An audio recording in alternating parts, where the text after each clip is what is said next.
నమస్కారం. మాగల్ఫ్ న్యూస్కి స్వాగతం. ప్రతిరోజు 6 దేశాల తాజా వార్తలు మీకు అందించబడుతున్నాయి.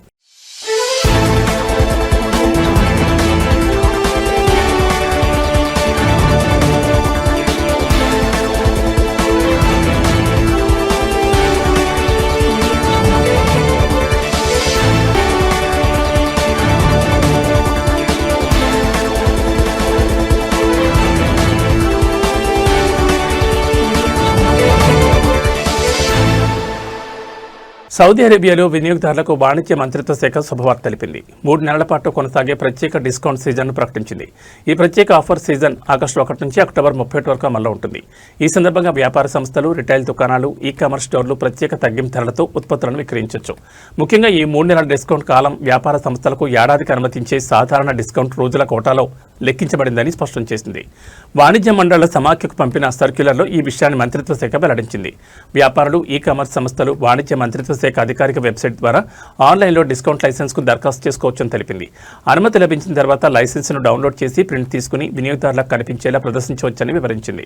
అలాగే ప్రచార ఆఫర్లకు సంబంధించిన అన్ని నిబంధనలను తప్పనిసరిగా పాటించాలని వ్యాపారులకు సూచించింది. ఈ ప్రత్యేక డిస్కౌంట్ సీజన్లో అధిక సంఖ్యలో ప్రైవేట్ రంగ సంస్థలు పాల్గొని వ్యాపారాలకు మరియు వినియోగదారులకు గరిష్ట ప్రయోజనం కల్పించాలని ఫెడరేషన్ ఆఫ్ సౌదీ ఛాంబర్స్ కోరింది. ప్రస్తుతం అమల్లో ఉన్న నిబంధనల ప్రకారం ప్రతి వ్యాపార సంస్థకు గత ఏడాదికి గరిష్టంగా 90 రోజుల డిస్కౌంట్ ప్రచారం నిర్వహించే అనుమతి ఉంది. ఈ 90 రోజులను 3 విడతలుగా విభజించుకోవచ్చు. ఒక్కో డిస్కౌంట్ లైసెన్స్ గరిష్టంగా 45 రోజుల వరకు మాత్రమే చెల్లుబాటు అవుతుంది. పూర్తి స్థాయి లేదా పాక్షిక డిస్కౌంట్లకు ఈ లైసెన్స్ వర్తిస్తుంది. అయితే తాజాగా ప్రకటించిన ఆగస్టు 1 నుంచి అక్టోబర్ 31 వరకు జరిగే ప్రత్యేక 3 నెలల డిస్కౌంట్ సీజన్ ఈ వార్షిక పరిమితికి అదనంగా ఉంటుంది. దీంతో వ్యాపార సంస్థలు అదనపు ప్రచార ఆఫర్లను నిర్వహించే అవకాశం పొందనున్నాయి.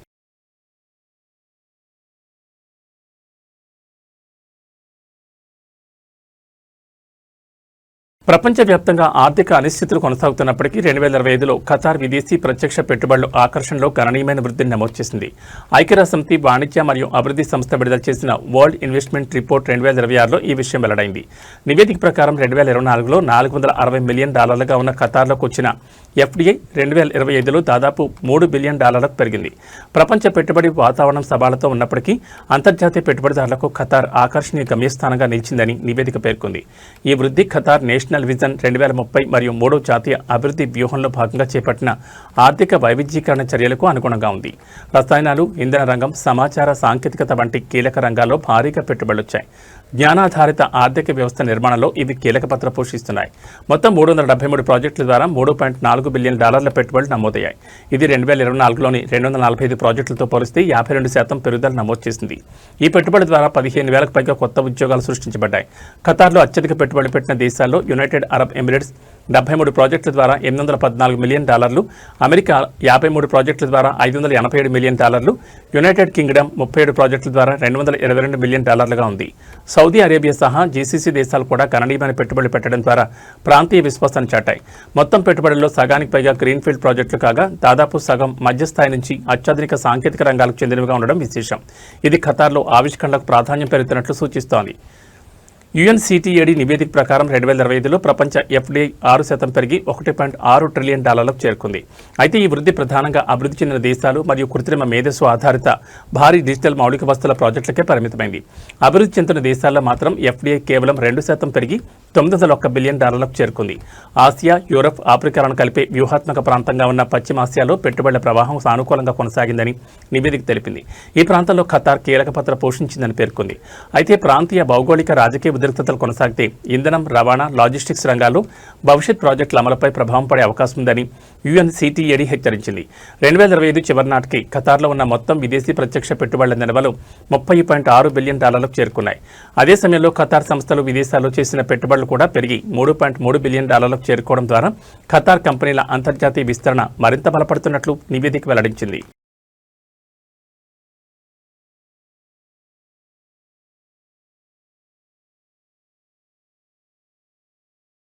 15 లోపు పిల్లలు స్వతంత్రంగా సోషల్ మీడియా ఖాతాలు కలిగి ఉండకుండా ప్రతిపాదించిన నిబంధనలు యూఏఈలో వేగంగా అభివృద్ధి చెందుతున్న క్రియేటర్ ఎకానమీపై పెద్దగా ప్రభావం చూపవని నేషనల్ మీడియా అథారిటీ అధికారులు తెలిపారు. ఈ చర్యల ప్రధాన ఉద్దేశం పిల్లలను ఆన్లైన్ దుర్వినియోగం నుంచి రక్షించడం మాత్రమేనని, తల్లిదండ్రుల పర్యవేక్షణలో పిల్లలు మరింత సురక్షితంగా డిజిటల్ వేదికలను వినియోగించే అవకాశం కలుగుతుందని నేషనల్ మీడియా అథారిటీ వ్యూహాత్మక ప్రణాళికల డైరెక్టర్ మొహమ్మద్ అల్ జరూని పేర్కొన్నారు. ఈ చట్టం 15 లోపు పిల్లలు స్వతంత్రంగా సోషల్ మీడియా ఖాతాలు నిర్వహించకుండా ఉండేందుకు ఉద్దేశించబడిందని, దీని ప్రధాన లక్ష్యం పిల్లలను సైబర్ మోసాల నుంచి రక్షించడమే అని తెలిపారు. అలాగే ఈ మార్పుల వల్ల ప్రతికూల ప్రభావం కంటే సానుకూల ఫలితాలు ఎక్కువగా ఉంటాయని, తల్లిదండ్రుల పర్యవేక్షణలో చిన్నారులు సోషల్ మీడియాను మరింత బాధ్యతాయుతంగా ఉపయోగించే అవకాశం పెరుగుతుందని ఆయన చెప్పారు. ఈ ప్రతిపాదిత చట్టం ఆన్లైన్లో పిల్లల భద్రతను మెరుగుపరిచేందుకు యూఏఈ చేపడుతున్న విస్తృత చర్యల్లో భాగమని అధికారులు తెలిపారు. ఆస్ట్రేలియా, యూరోప్లోని కొన్ని దేశాలు తీసుకొస్తున్న నిబంధనలను దృష్టిలో ఉంచుకుని తల్లిదండ్రులు మరియు సంబంధిత సంస్థల అభిప్రాయాలను పరిగణలోకి తీసుకుంటూ యూఏఈ తన విధానాలను రూపొందిస్తున్నట్లు టిక్టాక్ నిర్వహించిన యూఏఈ ఫార్వర్డ్ కార్యక్రమం సందర్భంగా మహమ్మద్ అల్ చరూని వెల్లడించారు. డిజిటల్ ప్లాట్ఫామ్ల అభివృద్ధిని కొనసాగిస్తూనే సమాజ భద్రతను కాపాడేలా ప్రభుత్వం సమతుల్య విధానాన్ని అనుసరిస్తోందని మహమ్మద్ అల్ చరూని అన్నారు. డిజిటల్ ప్లాట్ఫామ్ల వృద్ధికి ప్రభుత్వం భాగస్వామిగా ఉంటుందని, భద్రతా అవసరాలు, వ్యాపారవేత్తల అభివృద్ధి రెండింటి మధ్య సమతుల్యతను కాపాడేందుకు కృషి చేస్తున్నట్లు పేర్కొన్నారు. టిక్టాక్ యూఏఈ ఆర్థిక వ్యవస్థకు దిర్హం 1.1 బిలియన్ స్థూల విలువ అందించింది. ఈ ప్లాట్ఫామ్ ద్వారా సుమారు 7,000 ఉద్యోగాలకు మద్దతు లభించింది. యూఏఈలో 70,000కు పైగా చిన్న, మధ్య తరహా సంస్థలు టిక్టాక్లో ప్రకటనలు పనిచేస్తున్నాయి. 10,000 మందికి పైగా వ్యాపారవేత్తలు, అందులో 3,500 మంది మహిళలు, 1,400 మంది ఎమిరాటీలు టిక్టాక్ ద్వారా ప్రేరణ పొంది తమ వ్యాపారాలను ప్రారంభించినట్లు ఈ సందర్భంగా విడుదలైన నివేదిక వెల్లడించింది. ఈ గణాంకాలు యూఏఈలో డిజిటల్ ప్లాట్ఫామ్లు, క్రియేటర్ ఎకానమీ మరియు చిన్న వ్యాపారాల అభివృద్ధిలో సోషల్ మీడియా కీలక పాత్ర పోషిస్తున్నాయని సూచిస్తున్నాయి.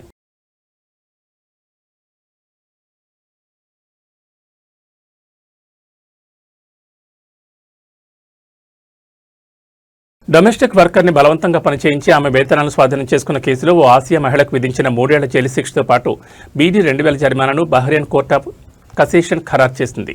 అదేవిధంగా బాధిత మహిళను ఆమె స్వదేశానికి పంపించే ఖర్చును కూడా నిందితురాలే భరించాలని కోర్టు ఆదేశించింది. కోర్టు పత్రాల ప్రకారం 2024 జనవరి నుంచి 2025 జనవరి వరకు 20 ఏళ్ల డొమెస్టిక్ వర్కర్ను మొత్తం 9 వేర్వేరు కుటుంబాల వద్ద పనిచేయించారు. మొదటి 2 నెలలు మినహా మిగతా కాలంలో ఆమెకు ఎలాంటి వేతనం చెల్లించలేదు. అంతేకాకుండా ఆమె పాస్పోర్ట్ను స్వాధీనం చేసుకుని ఆమెకు రావాల్సిన వేతనాన్ని కూడా నిందితురాలు అక్రమంగా తీసుకున్నట్లు విచారణలో వెల్లడైంది.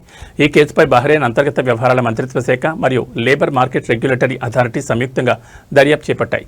విచారణలో మానవ అక్రమ రవాణా మరియు అనుమతి లేకుండా కార్మికుల నియామకం జరిగినట్లు స్పష్టమైన ఆధారాలు లభించాయి. ఈ నేపథ్యంలో దిగువ కోర్టు ఇచ్చిన తీర్పును బహ్రెయిన్ కోర్ట్ ఆఫ్ కసేషన్ సమర్థిస్తూ నిందితురాలి శిక్షను యథాతథంగా కొనసాగించింది.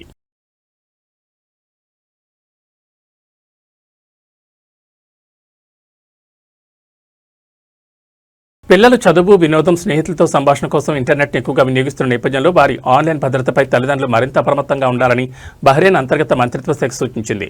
అవగాహన కల్పించడం, సరైన మార్గనిర్దేశం చేయడం, పిల్లలతో నిరంతరం మాట్లాడడం ద్వారా సైబర్ ముప్పుల నుంచి వారిని రక్షించొచ్చని పేర్కొంది.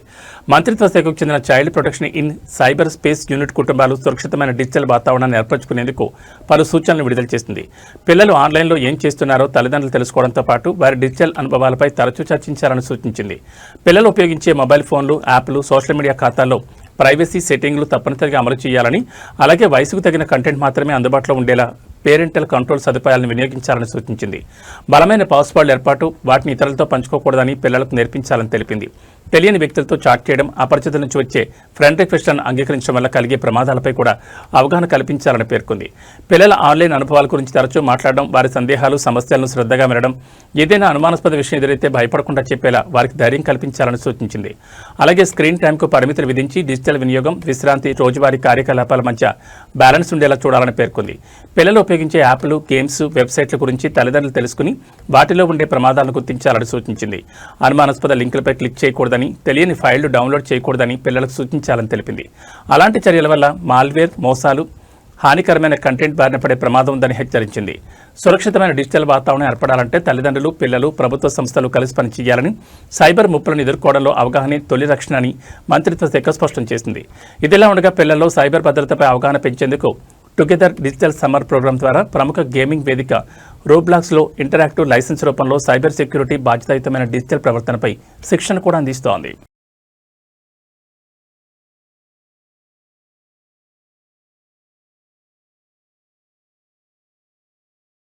కువైట్ అంతర్జాతీయ విమానాశ్రయంలోని టెర్మినల్ 4 వద్ద 8.5 కిలోలకు పైగా హషీష్ను అక్రమంగా దేశంలోకి తరలించే ప్రయత్నాన్ని కస్టమ్స్ అధికారులు అడ్డుకున్నారు.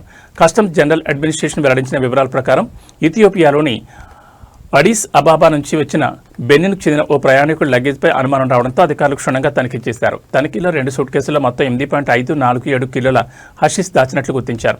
ఒక సూట్ కేసులో 3.732 కిలోలు, మరో సూట్ కేసులో 4.815 కిలోల హషీష్ను స్వాధీనం చేసుకున్నారు. సూట్ కేసుల అడుగు భాగంలో ప్రత్యేకంగా రహస్యాలను తయారు చేసి టిన్ పాయలు చుట్టి మాదక ద్రవ్యాలను దాచినట్లు అధికారులు వెల్లడించారు.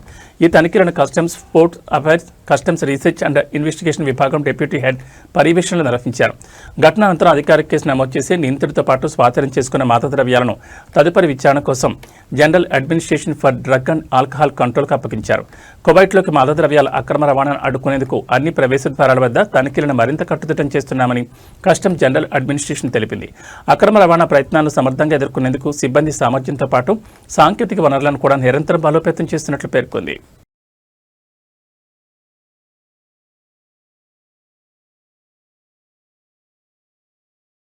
ఇవి మా గల్ఫ్ న్యూస్ విశేషాలు. మరో బులెటిన్లో మళ్ళీ కలుసుకుందాం. నమస్కారం.